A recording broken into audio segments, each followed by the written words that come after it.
Okay, so we're going to start from the beginning here again. And Okay.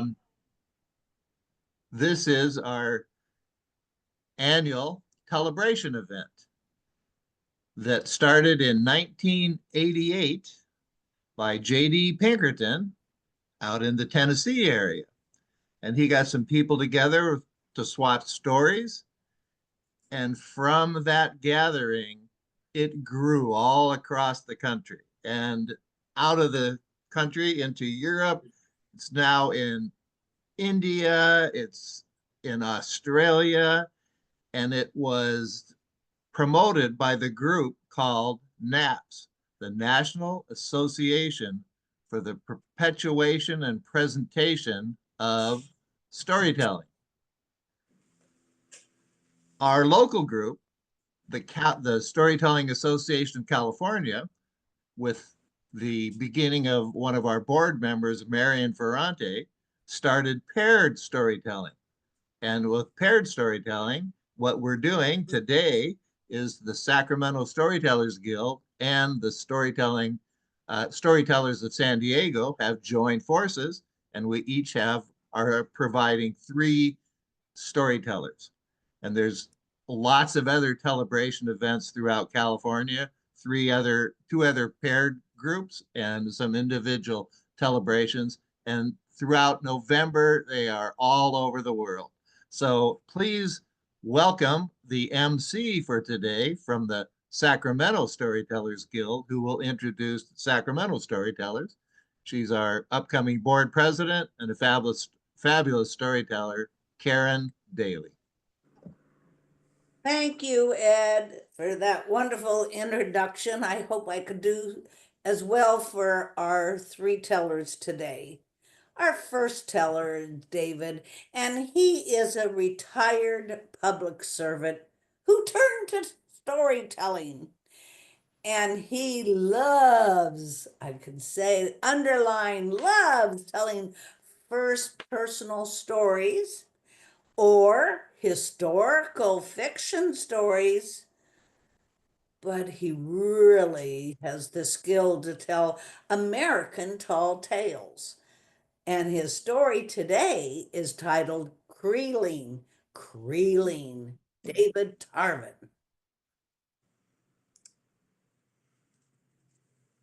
Well, hello, everyone. My name is Dave, and it's my great pleasure to be here with you this afternoon. And to start my story, I got to set it up a little bit by explaining something. You see, my dad was a stonemason, and so he did all kinds of things. He built fireplaces and barbecues and just all kinds of stuff. But one of the things that he did was he collected his own ornamental stone. And to do that, he had an open pit mine in Southern California in Simi Valley. That's where they used to film all those old cowboy movies. And he would get all this stone and he would take it to a supply yard. And that way, if he needed it on a job, he would have it. And the ornamental stone is like that stone veneer that goes on like a cement block wall, or more typically, when he would build a fireplace, he would veneer it with this ornamental stone. And so the way that you mine it is you blow up this side of a cliff and it breaks down. And when it blows up, you got all these little stones, you put it in a truck, you go through it and you put it up as a veneer. So, anyways, my dad, he was a workaholic. I mean, he worked almost 7 days a week. And so to spend time with him, I would go with him on the job. And so I spent lots and lots of time on construction sites and in his open pit mine. I would go with him when he mined that stone. And a long, long time ago, was actually, I remember the date specifically. It was August 23rd, a Sunday, and we'd gone to the mine and he blew up this cliff and we loaded his 1-ton truck full of all of this stone. And so we were making our way back home, and it was about 6 o'clock, and we were coming up on this hill on this old highway in Simi Valley. We were almost to the top when all of a sudden, bang! One of the rear tires just blew. Well, we pulled off to the side of the road, and Dad gets out, I get out, we walk to the back of the truck, and there's that flat tire. My dad looks at me and says, well, we got to fix it. And I said, well, how are you going to do that? He said, well, Dave, we have to unload the truck, and then I will change the tire. Well, I didn't like that idea, and I started whining. And he said, look, Dave, it's not that big of a deal. It's not a huge burden to unload the truck. It is a small burden. And so I just quit whining, and I jumped up into the truck. I went up to the front of the bed by the cab and started chucking rocks out to the side. And my dad, he was throwing them out the back until we got that truck unloaded. And then he changed the tire. And by then I was kind of worn out. I mean, we'd been working all day. I mean, I was only 9 years old at the time. And it was hot, still hot and dusty, and cars flying by on that old highway. And he looked at me and he said, let's just take a little break. So we climbed into the cab, and my dad reached over off the floor of that old truck, and he opened one of those old black metal lunchbox, with the big dome on them, and he opened it up, and there was a half a sandwich in there. He grabbed his thermos. There was a cup of cold coffee in there. So we split that, just chatting, sitting in that old truck. And when we were done, my dad looked out the window and a little cigarette he started smoking, and he said, he said, did I ever tell you about Creelan, Dave? And I said, I don't think so.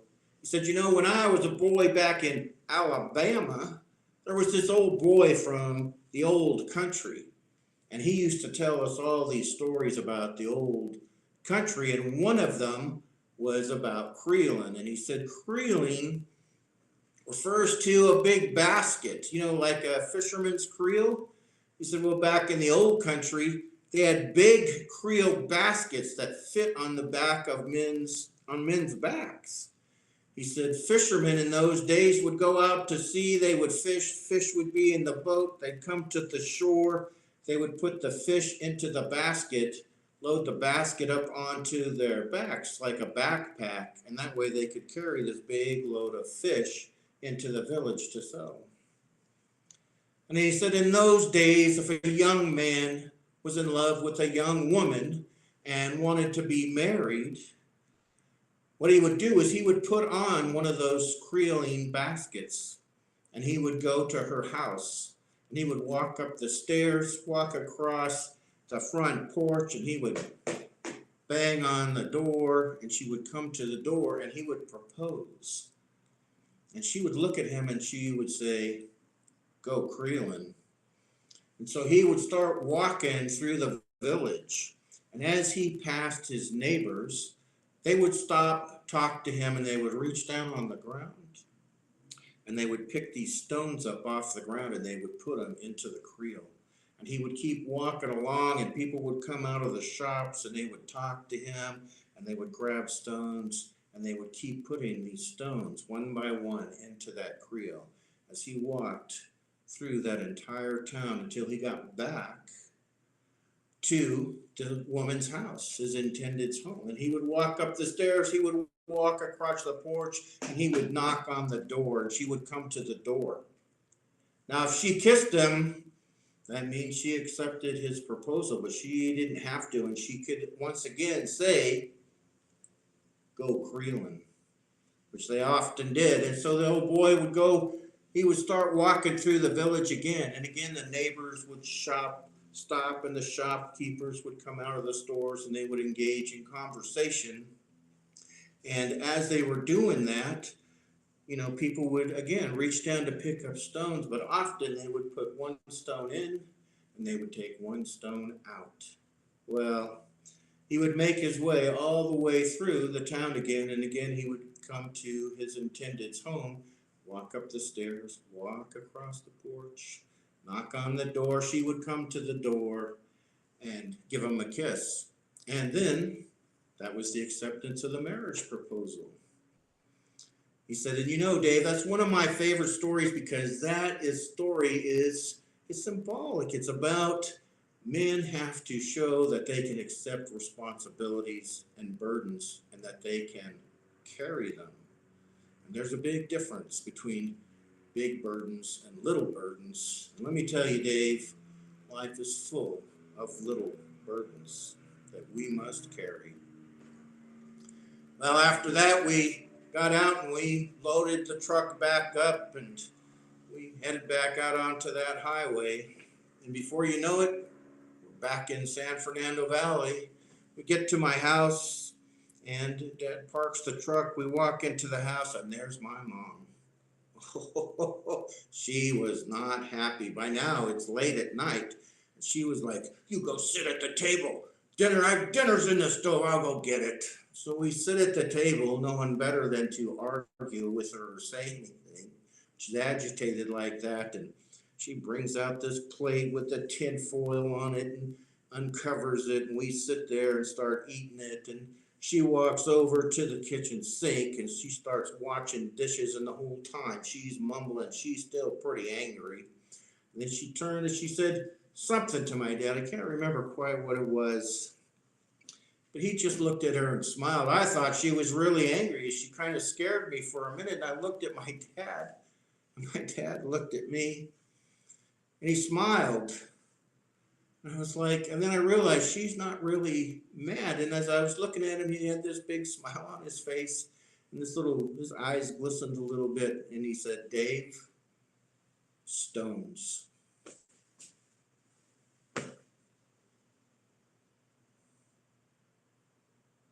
That's it.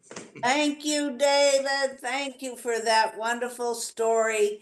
And now I'm going to turn the MC duties over to our San Diego MC, and that's Mindy Donner. Mindy, you got control. Thanks, Karen. First up from Storytellers of San Diego is Nick Smith, who hails from near LA. Now, Nick is a lover of folk tales and historical tales, of which he tells with great passion. And he's told in disparate venues, anything from a Victorian parlor to a mausoleum, and he says not in the same day. Today, he'll regale us with a story that was collected in China, although not a Chinese folk tale. It's called The Blue Rose. Nick, take it away. Well, once there was a king. He was a widower, and he was a good king, and so he had tremendous love for the people of his kingdom. He was also a father, and because he was a good father, he loved his daughter very much. But because he was both a king and a father, he was growing tired, and he also loved the rose garden to which he hoped someday to be able to retire. Now, as it happened, his daughter had grown to be of marriageable age, and she showed no interest in getting married. And this was a problem because he could not turn over the country to her until she married, because by the rules of their land, there could be a queen, but she had to have a husband. There had to be a future for the kingdom, a future for the royal family. Well, she, being a princess and being her father's daughter, simply hadn't found anyone that she loved. And she couldn't really force herself to marry someone she didn't love. And so she kept coming up with excuses not to marry. And finally, her father came to her and said, Daughter, I am old. I'm tired. I need to turn our land and our people over to you. Please find the man you'll marry. Well, she just wasn't in a mood to do anything of the sort, and so she said, Fine. How can I choose? And he said, choose any way you like. Please just choose a husband. And she said, fine, I will marry the man who can provide me with a blue rose. Well, the king fell silent because he realized he'd never actually seen a blue rose. But the courtiers were there witnessing this, and it became a royal announcement that the princess would marry the man who could bring her a blue rose. Well, word spread throughout the kingdom, and the king had a talk with his gardener. The gardener was also older and was training his son to raise the rose garden. And the gardener said, a blue rose? There's no such thing as a blue rose. Well, that discouraged the king, but it did not discourage the suitors. For just a few days later, there was an artist who brought a gigantic painting, and in the center of that painting was a blue rose. Now, because of the garden, the rose garden just outside the palace, there were always butterflies all around the palace. And when this was presented to the princess, she looked at it and wanted to come up with a really good excuse not to accept it, because this was at least an attempt at a blue rose. One of the butterflies provided her excuse. For one of the butterflies saw the picture of the rose and tried to land on it and slid down the fabric of the painting. Because in fact, there was no rose, just a picture of one. And she said, that's my excuse. And she explained, you have provided me with a lovely picture of a blue rose, but it is not a blue rose. And so the artist went away very disappointed. Well, the rich men of the kingdom began to come up with plans, and one of them came up with the next one. He had one of his sculptors create a blue rose made of fine blue stones, and it was absolutely gorgeous. And in a box, he presented it to the princess, and the princess opened the box, and there was a blue rose made out of stone. And she looked at it, and she thought, this is a nice sort of a statue of a blue rose. But again, the butterflies came to her aid, because one of them tried to land on the little petals of the blue rose. And instead of finding the nice, soft petal of a rose, it found cold, hard stone. And so the butterfly flinched away, and she said, this is a statue of a blue rose, but it is not a blue rose. Well, no one came back for several days, but again, one of the wealthy men of the kingdom had come up with a better solution. He had had a rose crafted out of fine silk. And in addition to the silk making up the blue rose itself, he had it scented with attar of roses, the heart of the rose perfume that one wears if one wishes to smell like a rose. And so he presented this to the princess, and she looked, and she thought, oh, this one's going to be difficult to get out of. But once again, a butterfly landed on the petal of the rose, and it felt almost right. So the butterfly moved toward the center of the rose, where the nectar of the rose would be a nice, tasty treat. But there, instead of the nectar of the rose, there was the bitter oil of the attar of roses. And if you can imagine a butterfly flinching and sticking out its tongue to get rid of the taste, that was pretty much what happened. And after the princess stopped laughing at seeing that, she said, this is a lovely imitation of a blue rose, but it is not a blue rose. Well, after that, no one came back for several days, because no one could come up with a way for there to be a blue rose that she could accept. Finally, though, one day the gardener's son came in with a closed basket. And he said, "Princess, my father and I have worked for your family for many years. My father tells me that your father wishes to retire and enjoy the garden that my father and I have worked on. Your father loves the people of his kingdom, and he loves you. I have in my basket a blue rose, a true rose, that I hope you might accept. But understand that what I hope is that your love for me and my love for you could grow to match that of your father for his people, and that this would be something that would be good for everyone." And he opened the lid of the basket so that only the princess could see inside. Well, she got an odd look on her face, a puzzled look. But once again, one of the ubiquitous butterflies flew in, and it flew into the open gate of the basket. And it stayed there on whatever it found within. The princess said, "Let us walk into the garden and talk."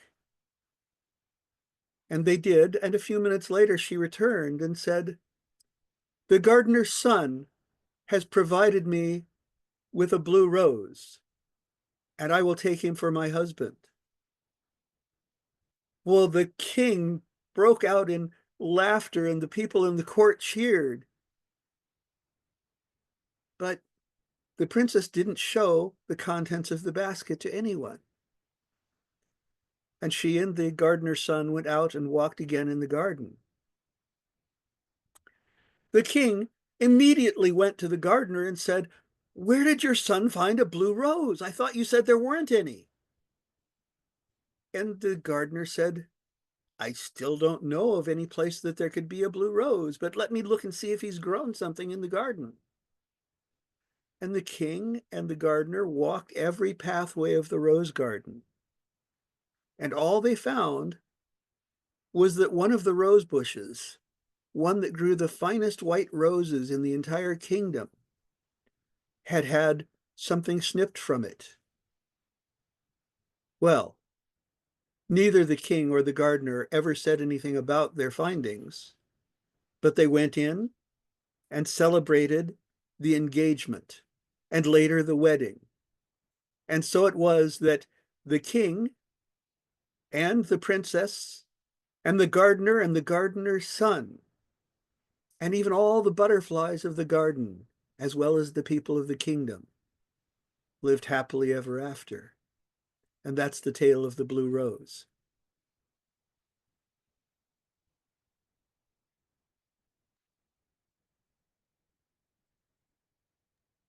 Thank you, Nick, for that lovely tale. Back to Karen. Thank you. Thank you. We're just in for a wonderful show today. Our next storyteller has only been with the Sacramento Storytelling Guild for about 6 months. And she has found that she is thriving on telling personal stories. But why not? She was the class clown and publicity chairman in high school. And she also owns a marketing company in Sacramento and a beautiful artist who also teaches art classes. Let's welcome Suzanne LaCour. Misadventures with multiple marriages. I can't wait. Misadventures with multiple marriages. Suzanne. Hello. I just want to welcome you and thank you so much, Karen, for introducing me. I am a new storyteller, but I want to start with truth. I've been married 4 times, yet only had sex with 2 of them. And that is an absolute true story. It starts with an actual cheeseburger that I fell in love with. It was at a little cafe called Ritz Cafe. It was a couple of blocks from my art school that I was attending. And I lived on College Avenue. And again, the restaurant's name, Ritz Cafe. Had a gentleman in there that owned it, happened to be from Iran. And we soon started dating. And because he wasn't very faithful to me, he ended up with my roommate. I became very jealous and was out for revenge. There was a gentleman that had kept courting me, trying to court me, and he kept asking me out for tea. I always politely said no. One day when he called and asked me again out for tea, I said, no, you can take me out to a restaurant. And he asked me where I wanted to go.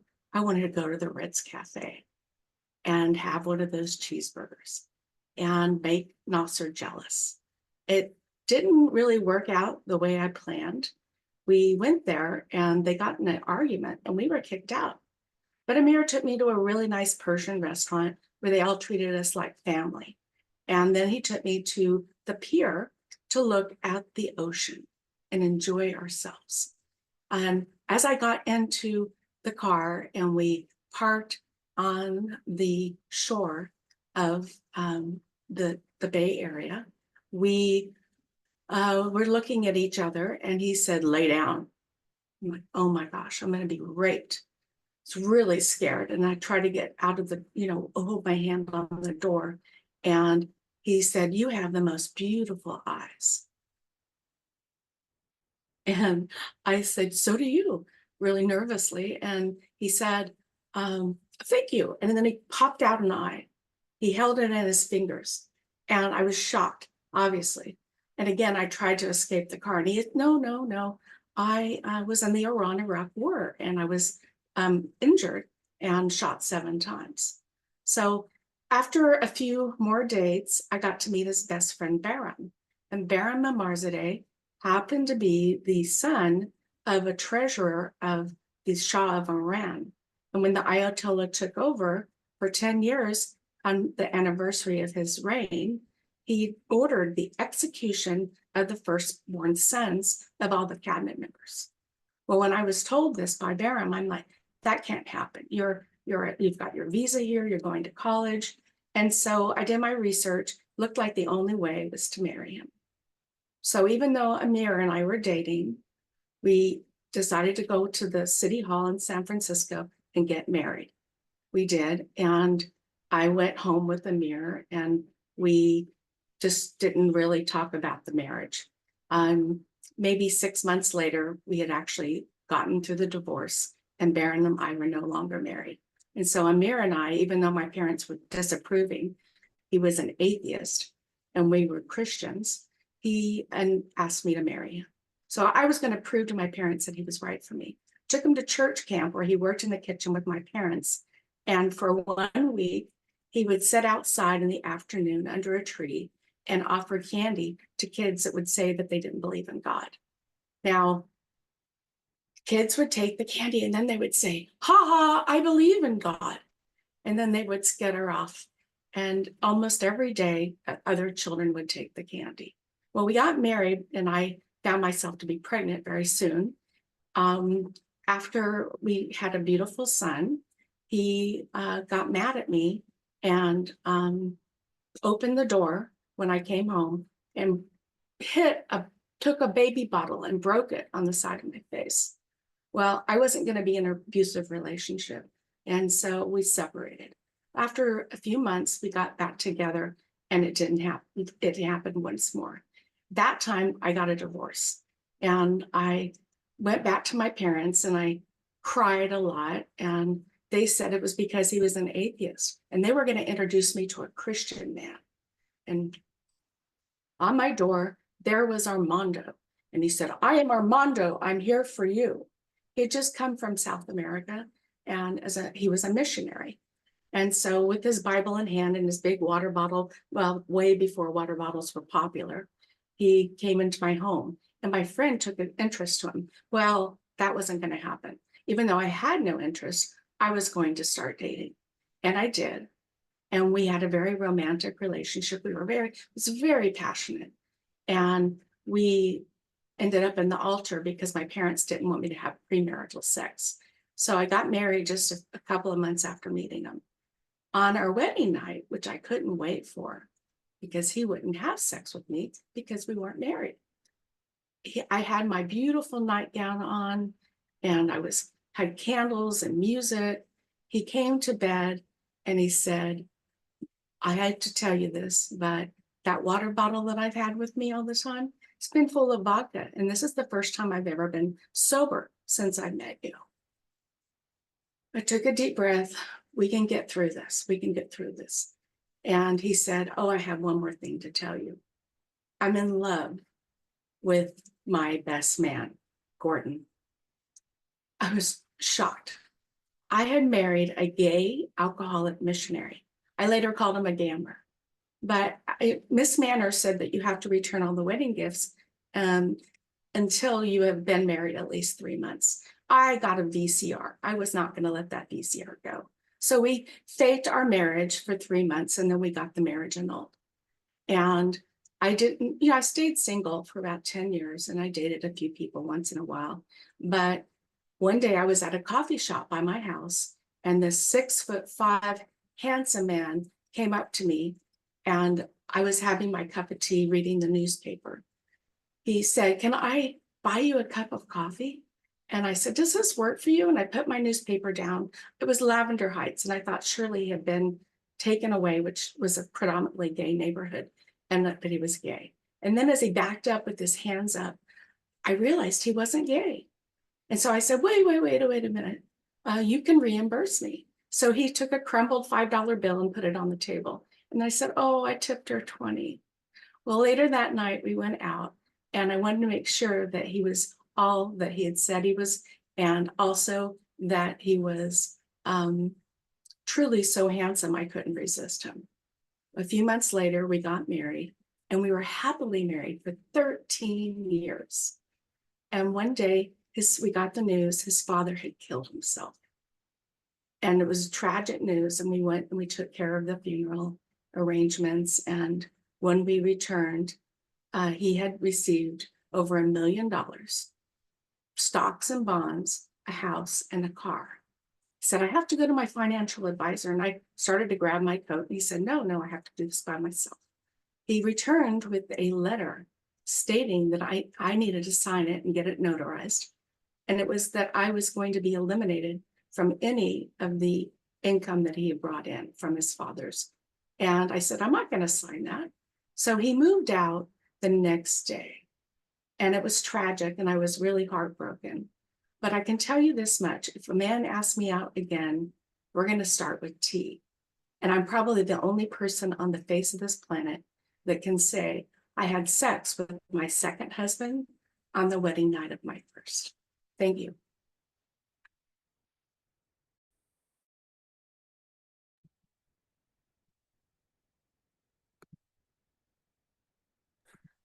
Trying to get away. Hey, Suzanne. Just wanted to let Pastor know Walter Wilson is great. Thank you, Suzanne. Very interesting. I knew she would catch our attention. Everybody was riveted by your opening line. So thank you. And now I turn control back to our MC from San Diego, Mindy. I'm still chortling, Suzanne, and introducing at the same time as I'm chortling the wonderful Patchwork Players Story Theater. And this is a tandem telling, and they've been tandem telling for probably about 2 decades, as I recollect.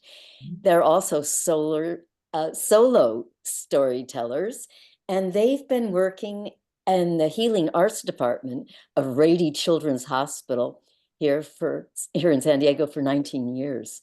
So their stories are both personal and folkloric and laced with humor, movement, and irony, and you'll see.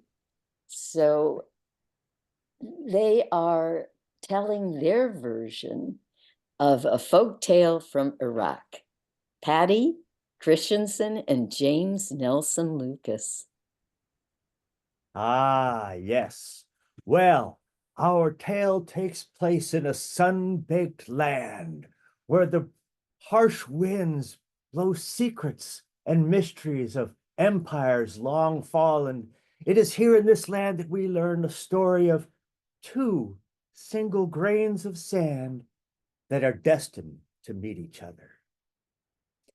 Now, it so happened on this particular day, a storm brewed in the desert.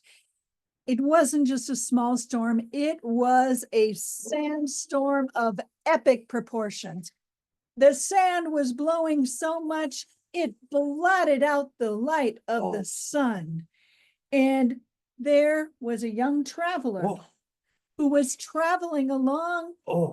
He could hardly even see his nose in front of his face as he went along with his horse. This is terrible. These winds are vicious, and I can't turn back though into the wind, and I can't go either way. I'm surely will get lost and die. I must continue forward into the winds. And so he did. He faced along with the wind, covered his mouth with his headdress, and went forward. Well, after he walked and walked and walked, on the edge of his vision, he saw, well, a silhouette of something. A tower. Oh, a tower. That must be some shelter from this storm. So he went all the way into the tower, and there he could go inside. And the winds tore outside, but inside it was cool and dark, and he was able to take comfort in the coolness of the cave. And he was so comfortable, he didn't notice, didn't realize, didn't feel the eyes watching him from the darkness. And a voice came out and said, "Are you human or genie? Or are you the spirit of this evil wind?" I'm just a man. I'm just a man, and I'm just looking for some shelter. Who are you? And out from the shadows stepped a young woman. She was so beautiful. Her gorgeous looks in stark contrast to the cold, dark surroundings. Well, he introduced himself. I am Ali. And what is your name? "I'm not telling you concerning my name. And actually, I shouldn't even be speaking with you. You're a man. I do not know you. I'm not going to speak with you." No, but you see, the storm outside is terrible. We can't go back out in the storm, and you shouldn't be afraid of me. I mean, two grains of sand should not be afraid of each other when they meet. In fact, two grains of sand blown together by the fates, why, they might find comfort in each other. Well, the storm is truly terrible. And it is, well, it probably makes sense for us to stay inside Where here. it's safe, yes. All right. My name is Salma. Salma. Salma, daughter of Hussein and Mira. And I have been blown about. I am lost in this storm. Well, they did take comfort there and solace in that tower, and they spoke all night long. Well, they spoke of their hopes and their dreams, their fears, their weaknesses. And although the storm was tearing apart outside, inside that tower, a relationship was formed. And they talked so late, and at last they each fell asleep.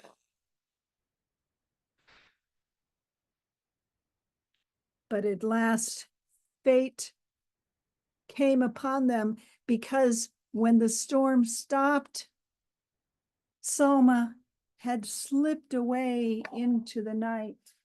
Ali he was heartbroken. He was so, where did she go? Where did she disappear to? Oh, I must find her. I must find her. He ran outside the tower, and he tried to follow the steps in the sand, but of course the sandstorm had torn all those steps away. He could not find his way, but he traveled on and on. Well, he decided he would travel everywhere. He went from town to town, to village, and he met with tribe after tribe. And he would say, have anyone seen this beautiful woman that I have fallen deeply in love with? Her father is their mother. Oh gosh, Hussein and Mira were her parents.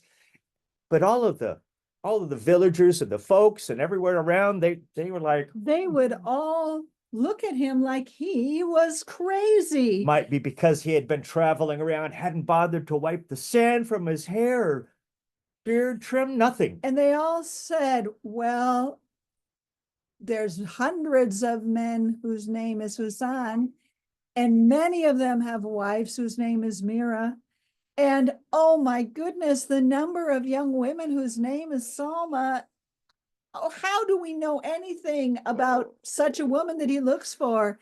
And they just shook their head and he went away. Oh, I'm so sad. I must find my Salma.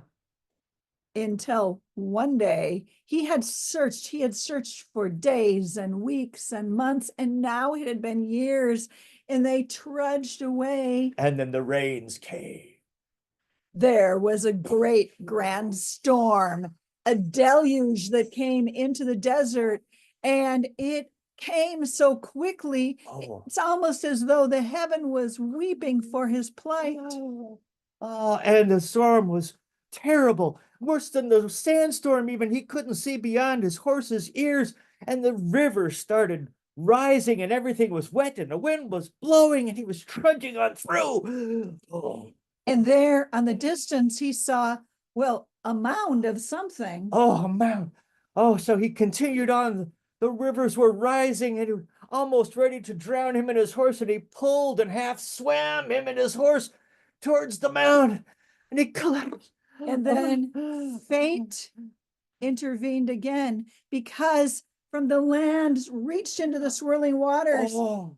and pulled the man and his horse out. It was Salma, the beautiful Salma, there to save him. And she said, oh, at last you found me. But as a grain of sand and two grains of sand find each other and are separated, but come back together, when they return together, they are together. For when love is found, it is bound. We will stay together again. Yes. And so they said, the two of them returned back together, just as the desert sands blew and then came together.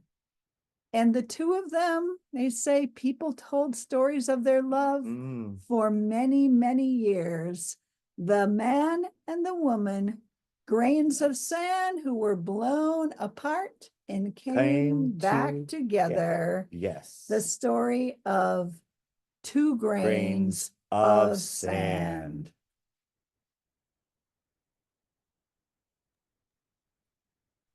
Okay.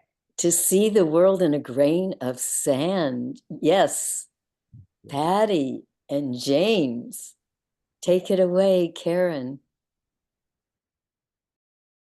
Thank you, Minda. All right, our last storyteller. I've had the pleasure of hearing this story before, and you are going to be chuckling. Finley McIntosh has been an art teacher in Sacramento for years. He and his wife Carol live in Davis, along with one dog, 10 goldfish, and 4 chickens. Finley became involved with storytelling with the hopes that he can bedazzle St. Peter at the pearly gates. Finley's title is My Chickens, Finley McIntosh. Hi, everyone. Everyone can hear me okay? Good. I'm sorry you can't see me. You'll have to trust me on this. I'm exceptionally good looking, but what are you going to do? Last spring, my wife got mad at me. I mean, really mad. like that special way only a husband of 38 years can make a wife mad, that mad.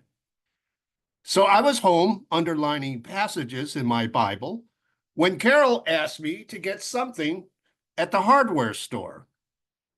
When I got to the store, they were selling baby chicks for only $2. American dollars. So adorable. Wouldn't the grandchildren love having chickens to feed and care for? I came home with a perforated cardboard box with 4 little tiny balls of chirp, chirp, chirp. I'm kind of romantic that way. My bride's reaction was a bit different. There was an avalanche of angry words. Irresponsible, idiot, and some military-grade F-bombs. Other words, too, I think. I actually put my fingers in my ears by that point. My second mistake, what fun to give them stripper names. Now, since I don't really know what stripper names are, I thought I'd have to take a field trip to a strip club with a big stack of singles, for research, to be authentic, for the children. Nope. Carol put her hands on her hips and in a very almond-charged voice said, "The grandchildren will name the chickens." Dag nab those grandkids. Dang, this is going to be so lame. We're going to get stupid, embarrassing names like Lala, Fluffy, or Mrs. Snuggles. But I gotta say, the kids stepped up. Sweet little 5-year-old Rowan named his after his favorite Hot Wheels car, Bone Shaker. Anna called hers Hilda. Johnny went with Chicky Minaj, and Jacob. And a clear suck up to his grandmother named his chick after her favorite singer, Paul McCartney. I pointed out to Jacob these were all hens, but he insisted. So Paul it is. Paul the transgender, a very inclusive coop. Sadly, Paul was viciously attacked by a transphobic stray cat and was badly wounded. The local papers called it a hate crime. Carol sprang into action. She used all of her grandma powers to nurture Paul back to health. Eyedroppers of water, a shoebox stuffed with straw, a heat lamp, prayer candles, and even holy cards of saints. Miraculously, Paul made a full recovery. My fly girl is a chicken whisperer. Who knew? And now Carol had bonded with the chickens. She regularly cooks them pasta and pancakes. Recently, I came home from school after a hard day of shaping the youth of America, and I found a Tupperware of linguine. Que bello! It looked delicious. I started to take off the lid. Carol snapped at me. "No, that's for the chickens." Ted nabbed those chickens. Now, you city folk might think chickens are gentle, peaceful animals, but you would be wrong. They act more like convicts in a maximum security penitentiary. They use their beaks on each other like a shank. If we throw them table scraps, they grab what they can and run off to a private place in their yard so they don't have to share with the other inmates. If one of them shows any vulnerability, they will get pecked without mercy. They are hardened chickens who make delightful clucking noises and lay delicious eggs. Sophie, the dog, likes to occasionally bark and growl at them, so they know she is still the yard boss. Given the price of eggs, and despite the angry words, ridicule, and mockery I had to endure to bring a bit of whimsy to our yard, the only word to describe my last action last spring, if you think about it, visionary. Just like Steve Jobs, Elon Musk, Colonel Sanders. But don't think about it too long. I wonder how Carol feels about goats. Thank you, everyone.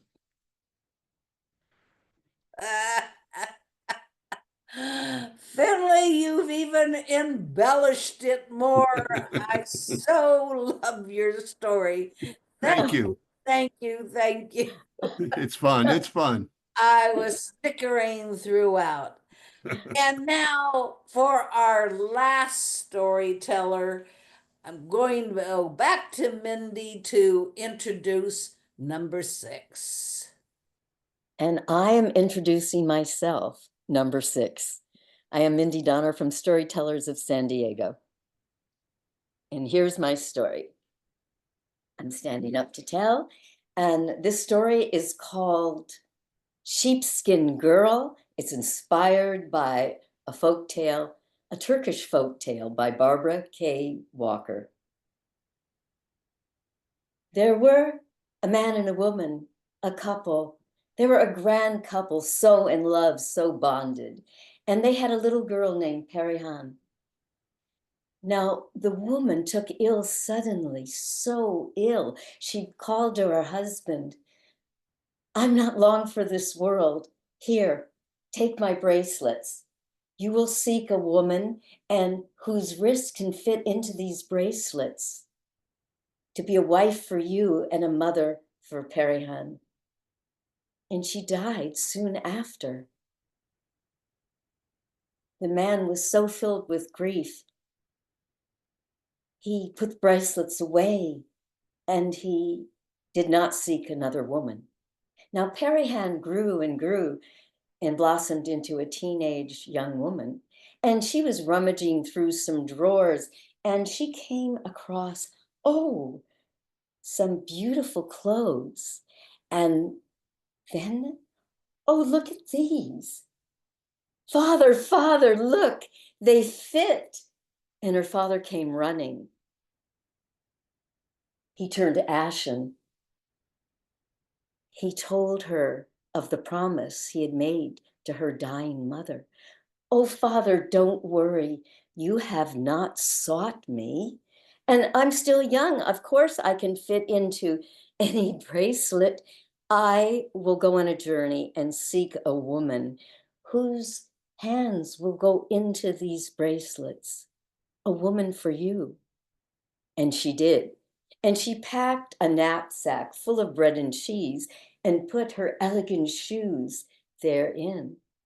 She put her 2 most beautiful dresses on. And then she took a sheepskin and she cut it up and around and down and both sides and made a rough outfit that she put on. She walked for 2 nights and 2 days over a mountain, and she came to the first big city and went to the grandest neighborhood and knocked at the door of a huge house. It opened a crack. "We're not buying any." "Oh, but I'm Sheepskin Girl, and I'm willing to work for my bread and cheese. Please, don't you have any work?" But the mistress of the house, who loved all of Allah's creatures, heard her voice and came. "Come in, my dear. Of course, we have work. You can work in the kitchen." And the cook grew to love her.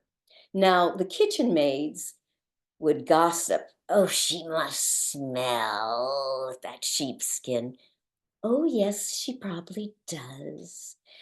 But Perihan, or Sheepskin Girl, was so radiant and so efficient that the other kitchen maids grew to admire her also. In about a week, the mistress came to her and asked her to accompany her to a bride-to-be party, a lavish party in a rich house. And she said, "No, I'm a poor girl. What would I do?" at a party, and she just kept saying no, but tell me about it in the next morning. And so when the mistress went this way to the party, Perihan, or sheepskin girl, donned her second most beautiful dress and went this route to the party. And she was welcomed in by the bride-to-be. And everyone asked her, where are you from? And tell us about yourself. And the story went around that she was the daughter of a very wealthy caravan owner. And she had come to the party to learn of their customs. And the night went with food and merrymaking and dancing and telling stories. And then she came home before her mistress left. And in the morning, the kitchen was abuzz with the tales of this beautiful stranger. Now, of course, in these stories, there was always a son of marriageable age, and his name was Beaglu. And the mistress said again to Sheepskin Girl, please come. There was this beautiful stranger, and I would love for you to meet her and tell me what you think. For our Beaglu, he might be interested in her as a potential wife. Oh, no, I cannot come.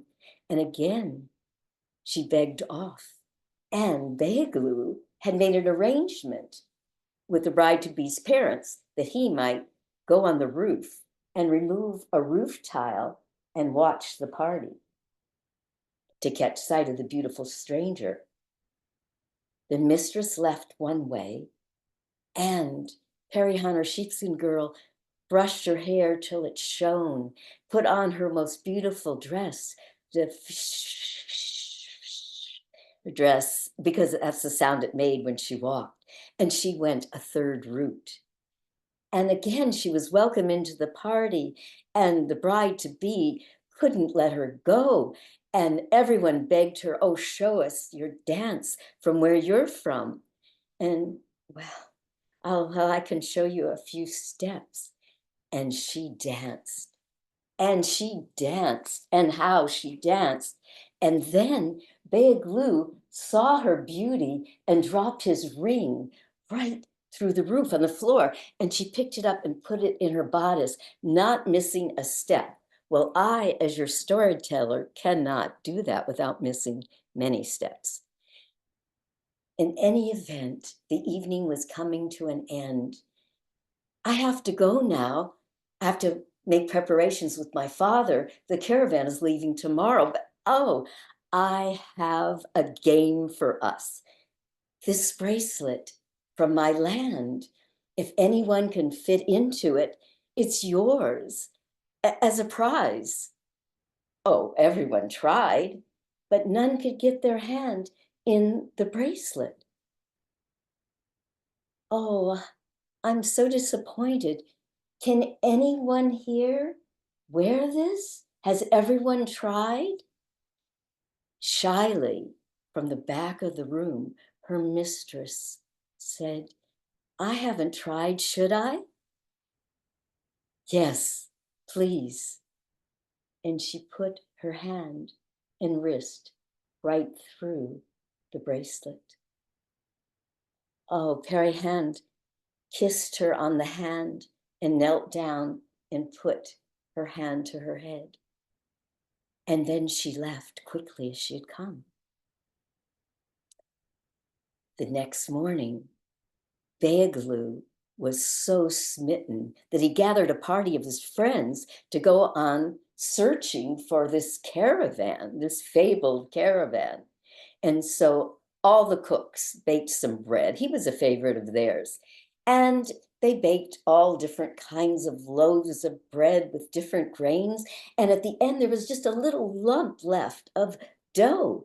And so Perihan, or sheepskin girl, took out the ring and put it in the dough and kneaded it. She put it in the oven.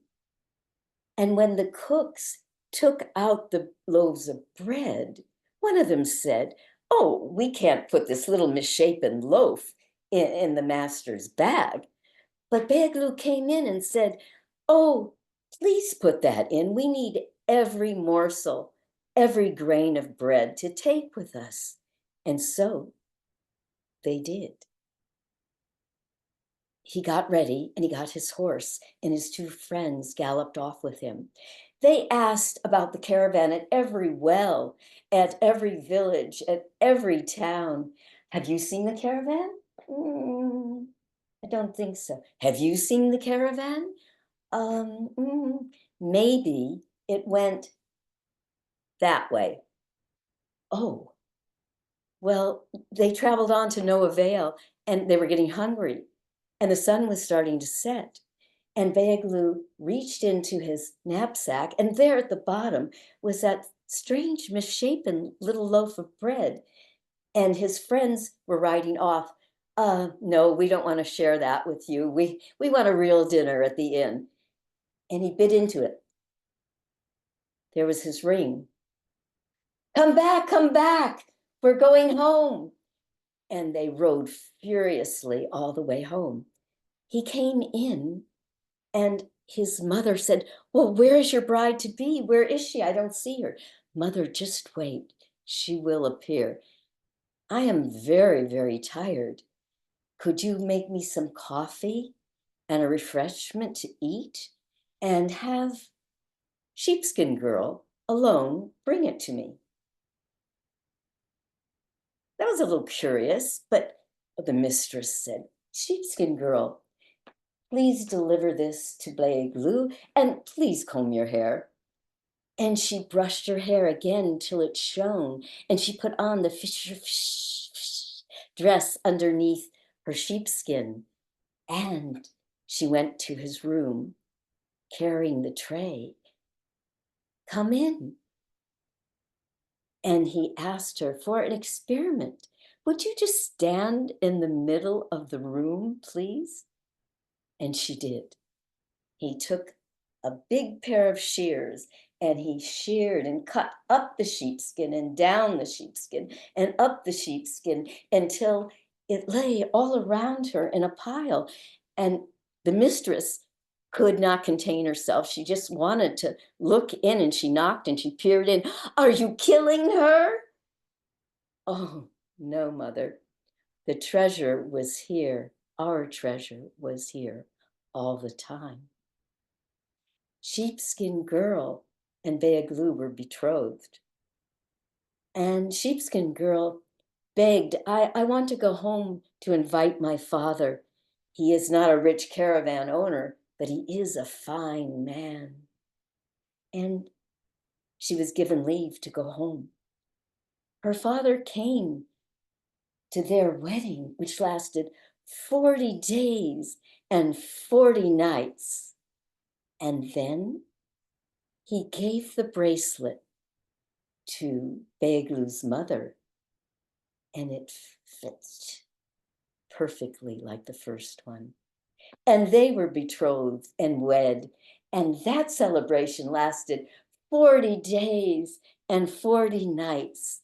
And I have been to those celebrations and have come back here to tell you this story. Thank you.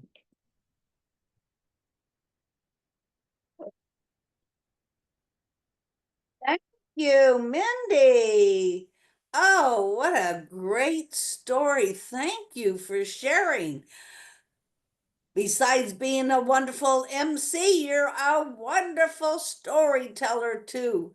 How lucky we are that we have you.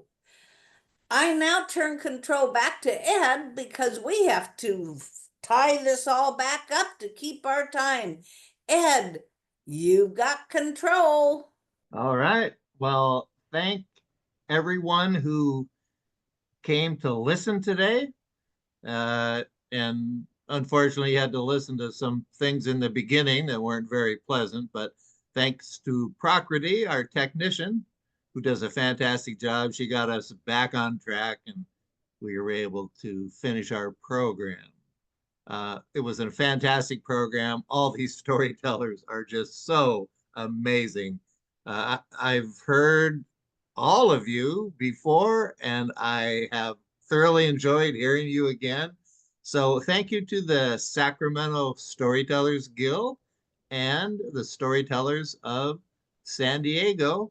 And we'll probably be pairing with other people next year, or maybe with each other again, because this is an annual celebration of TELLABRATION that celebrates the art of storytelling. So have a good weekend. The month of November is TELLABRATION, and there are other TELLABRATION events. And you can go to the website at the Storytelling Association of California, storysac.org, and find out about all those events. So again, thank you. Adios.